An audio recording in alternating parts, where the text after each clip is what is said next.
Salut à tous, c'est Marilou. Aujourd'hui on se retrouve pour ma première vidéo achat mensuel manga. Commençons sans plus tarder. Pour commencer, je me suis pris le tome 2 de To Your Eternity, un manga de Yoshitoki Oima. Un bon petit manga, franchement très poétique, je dirais. Et voilà, c'est du très très lourd, ça fait un petit moment que je recherche le tome 2, donc je suis contente. To Your Eternity, tome 2.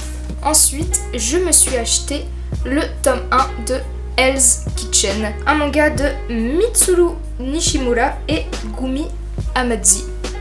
Je ne sais pas qui sont ces auteurs, mais n'hésitez pas à aller voir leur travail, il est peut-être bien. Donc, tome 1 de Hell's Kitchen, un manga avec un chef des enfers et qui désire manger son disciple.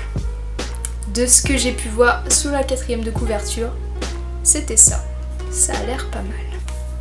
Ensuite, un manga qui me faisait de l'œil depuis un petit bout de temps. Je l'ai jamais acheté, je sais pas pourquoi, parce que je voyais qu'il traînait un peu trop dans le magasin et que personne l'achetait. Au fil des mois, hein, ça fait 4 mois que je le vois dans le magasin, je me dis il doit être nul. Et j'ai décidé de le prendre. Je voulais pas le laisser seul. Et j'ai pris le tome 1 de Dodoma. Donc j'espère qu'il est bien parce que mon argent. Je vais vous montrer une planche parce que vraiment ce qui m'a donné envie de l'acheter c'est les planches. Regardez, c'est trop mignon. Genre je sais pas, les dessins sont très beaux et pourtant le manga n'a jamais été acheté. C'était un manga de Jun Shiraishi. Je l'ai bien prononcé, je suis fière de moi. Dodoma, tome 1. Là c'est une belle trouvaille parce que c'est une plaie vraiment de trouver ce manga. J'ai trouvé le tome 4 de Suzuka. Donc oui, je suis qu'au tome 4 et ça risque d'être compliqué de faire bien plus. Le problème étant que j'ai pas le tome 3, je ne l'ai pas trouvé. Du coup, on va pleurer en silence face à ce manga que je pourrais pas lire avant un bon bout de temps. Suzuka, tome 4, un manga de Kujiseo. Ce manga, je me prends un procès avec ce que je vais dire. Rebirth, tome 4, un manga qui envoie du très lourd. Vraiment, c'est un très beau manga, je vous le conseille. Surtout que, selon moi, c'est la version réussie de Platinum End.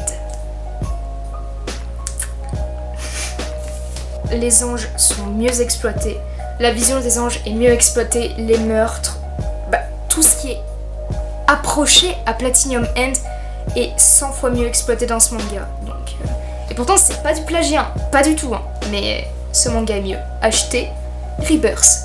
The Lunatic Taker, un manga de Lim Dal-young et Lin Soo-young. C'est très compliqué à prononcer.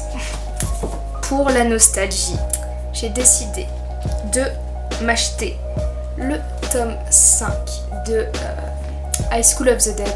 Même si je sais qu'on n'aura jamais la suite, c'était pour moi important d'acheter la suite. D'acheter même la fin, même si on ne l'aura vraiment jamais, mais au moins d'acheter jusqu'au dernier tome, je vais m'efforcer de le faire. Donc un manga de Daisuke Saito et Shuji Saito. Voilà. Paix à son âme, c'était un vrai artiste. High School of the Dead, tome 5. Ce manga, quand je l'ai vu dans la boutique, il m'a regardé, on s'est regardé, c'était un jeu de regard très important. La larme a coulé. Pourquoi Marilou, pourquoi? Ça fait 1 an et demi que je recherche la suite de ce manga. Le tome 4, le tome 5 et le tome 6 de L'attaque des titans. C'est un manga de Hajime Isayama. Ça fait partie de mon top 3 de mes animés préférés. Si vous avez vu ma vidéo, je suis une otaku. Normalement, j'ai dit que c'était dans mon top 3. Je sais même plus ce que j'ai dit. Merci bien Marilou. Mais vraiment, du très très lourd. J'ai pu lire le tome 4 car voilà, j'attendrai trop la hype. Bien sûr, rassurez-vous, hein, j'ai vu la saison 3, maintenant je connais la fin, vous inquiétez pas, parce que j'allais pas attendre 1 an et demi pour savoir la suite. Hein. Non. Ah là, c'est un manga très très sous-estimé selon moi. Soul Eater, tome 2 et 3. Un manga pas assez connu selon moi, et je fais partie de ces gens qui n'osaient pas l'acheter, parce que, je sais pas, ça paraissait très old school hein, quand on voit les... Parce que ça l'est, c'est un manga old school. Mais il est très bien, c'est un manga dans le monde d'Halloween. Vraiment, genre le soleil il te tape un smile, t'es pas sereine. Vraiment un très bon manga. Un manga de Atsushi Okubo. Et voilà, Soul Eater, tome 2 et 3. Alors ce manga, J'ai jamais su si je devais me le prendre ou pas, et je me suis lancée. Awaken, et le synopsis me paraissait trop space. C'est une histoire de virus, contamination, tout ça, avec un héros hyper stylé. Donc je vais essayer, mais apparemment c'est un bon manga et je fais confiance aux avis, donc je me suis acheté Awaken tome 1, un manga de Hitori Renda. On se rapproche de la fin. Je me suis acheté le tome 1 de Coup. Ça fait énormément de temps que je le recherche. Pareil, 1 an et demi, on reste dans les mêmes dates. Ça fait plus d'1 an et demi que je recherche Coup. Tout simplement parce qu'il a l'air bien en fait, faut pas chercher bien loin. Ce manga a l'air très bien.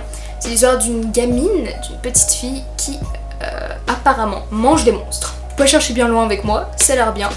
La jaquette brille. Et puis en plus ça se voit à la caméra. Wouh! Donc c'est un manga de Tatsuya Shihiraku. Tome 1. Donc je me suis pris le tome 1 et le tome 2 de Erased, un manga conseillé par pas mal de youtubeurs manga que je suis. Donc j'ai décidé de sauter le pas et de me prendre ce manga. Un manga qui parle de l'espace-temps, d'accidents, tout ça. Et ça a l'air extrêmement psychologique. Voire peut-être, je sais pas, un petit peu flippant. Donc un manga de Keisenbe, Erased. Je suis bête. Pourquoi je suis bête? Dans ma mangatech, je n'ai pas Kuroko no Basket. C'est déjà en soi un affront parce que ça a l'air bien. Et je n'ai même pas vu l'animé. C'est encore plus un affront, n'est-ce pas? Je me suis dit, je vais sauter le pas, je vais m'acheter Kuroko no Basket tome 1. C'est un spin-off. Je me suis pris un spin-off, voilà. Écoute, ça fait partie du jeu, je me suis gourée, je suis bête. Kuroko no Basket Extra Game, tome 1, ou je ne sais pas, mais en tout cas, voilà, bonjour. On finit en beauté avec la meilleure réception de ce 19 juin 2019. Donc le montage sera fait bien plus tard, hein, parce que j'ai les révisions du baccalauréat. Voilà. Le tome 8 de The Promised Neverland. Lui, pour le coup, je l'ai lu, du très très lourd, vraiment. On a une autre perception de l'univers où vivent Rei et Emma, parce que là, on se concentre pas sur Rei et Emma, bien sûr, bon, Rei un peu moins, mais Emma toujours. Mais là, on découvre de nouveaux personnages et juste waouh quoi, c'est beau, franchement c'est beau. Donc, The Promised Neverland de Kayu Shirai et Hosuka Demitsu.